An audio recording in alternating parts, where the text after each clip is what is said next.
Now, one of the most talked about events of the Manchester International Festival was the premiere of the first opera written by the singer-songwriter Rufus Wainwright.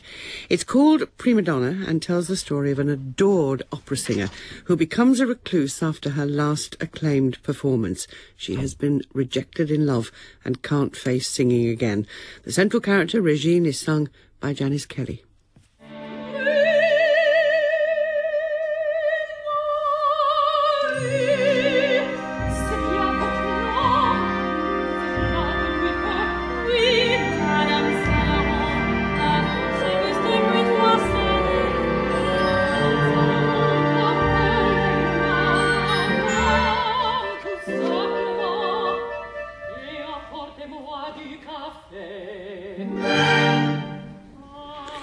Janis, how nerve-wracking is it to star in a really high-profile premiere by a first-time writer-composer?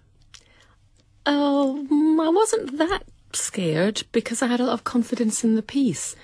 I had been workshopping it for the last year. Twice we did weeks at a time, and I was very excited about it. I had confidence in it from the beginning, not so much about myself, but the actual piece. I think you'd actually written to him, hadn't you, to say, if there's a part I quite like it. Well, it's a funny story. It was 3 years ago, so a year and a half before I had the call and the audition to do it. But I saw that he had written this piece and I was just drawn to it, and I was obsessed by trying to get this note to him to say, I'm an opera singer, I'd love to be involved in some way. But he didn't get the letter. And knowing him now, had he got it, he would have been in touch with me. But you got it anyway. I got it anyway. It seems to me there are clear elements of Callas, rejected in love, problems with the voice. How much are you drawing on her? I have about 15 or 16 sopranos, actresses, images in my mind, really. That's an amalgamation of many different characters of a part. It would be really silly for me to base it all on one person. There are pictures of her, and obviously her as a performer is in my mind. She was very expressive physically and had this very strong emotional voice. But, people are three-dimensional, and I draw from all sorts of people and characters in opera, like Tosca and the Marschallin, and there's a little bit of Shirley MacLaine, but, there's Piaf.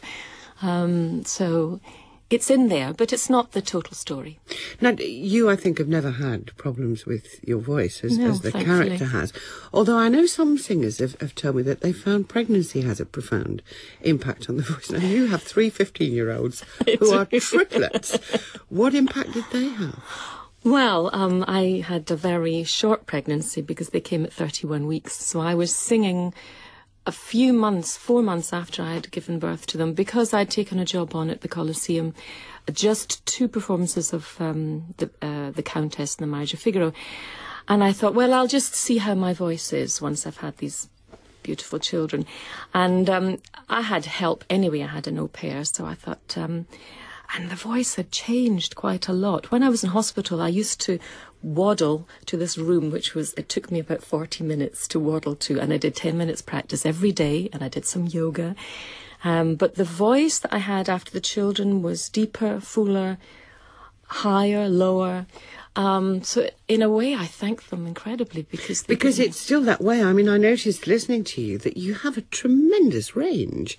Even now, are you conscious of what a tremendous range there is there? It's actually got bigger as I've got older. Maybe I'm relaxing more, and I mean I love singing the lower part, and eventually I found a really good top to my voice, so I feel lucky. And what about the 3 of them? Do they have any interest in opera, in singing? Well, they do. They know a lot more than they think they do because they've been watching since they were 2-year-olds. I have images of their bottles lining up on the boxes in the Coliseum. One of them is very interested. In fact, she's going to sing in a little night music at the Châtelet next February with some very famous people. She's playing Frederica. The other 2 sing and do drama, but I don't think they'll do it as a profession. Now, as I said in the introduction, that the piece is called prima donna. So she's a diva, a word that is often used for leading opera singers who are female. And I know there are some who still act that role in real life. How do you expect to behave as a leading soprano? I think you have to be on your best behaviour. My husband probably wouldn't agree. He probably thinks I act as a diva at home. But I've never found that playing up gets you anywhere. Sometimes you have to ask for certain things that make your life easier. But I feel it would upset me far too much. And the first thing that goes when you get upset is your voice.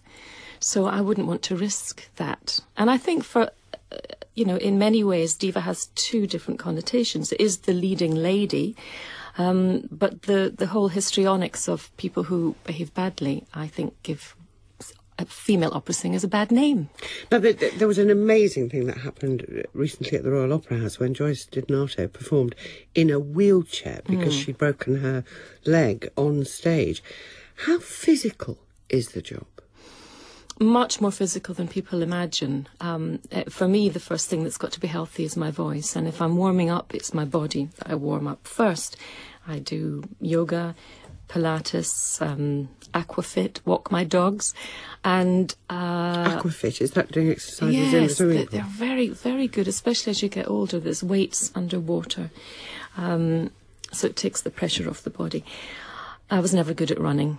And I'm rather heavy-chested, so that's never gone down well. But yes, you have to be able to throw yourself around the stage. And I have very high heels at one point. Thankfully, this has got a flat floor, but I've had to work on very steep breaks with that. And the body's got to be in balance when you sing. So it's a huge part. Now, you're now at 54, although I know I'm supposed to say you don't look it. Well, do I? No, you don't. Absolutely not. Or this is what 54 looks like. I mean, that's the famous thing, isn't it? Oh. But you are getting some very big jobs now. Puccini at the Royal Opera House, Nixon at the Met in New York. What so far has been the peak of your career, would you say? Oh, it's hard. I think the role that's closest to my heart is Traviata. The Rondine has a very close second. But I have to say what I'm doing at the moment has given me such a depth of emotion and vocal challenge that I'm very, very excited about this piece. And I love Mrs. Nixon and Nixon in China. So, but I suppose closest to my heart would be Traviata because of the range of demands within the piece. Well, the best of luck. Thank you. For the rest of your burgeoning career, it has to be said. Janis Kelly, thank you very much for being with us.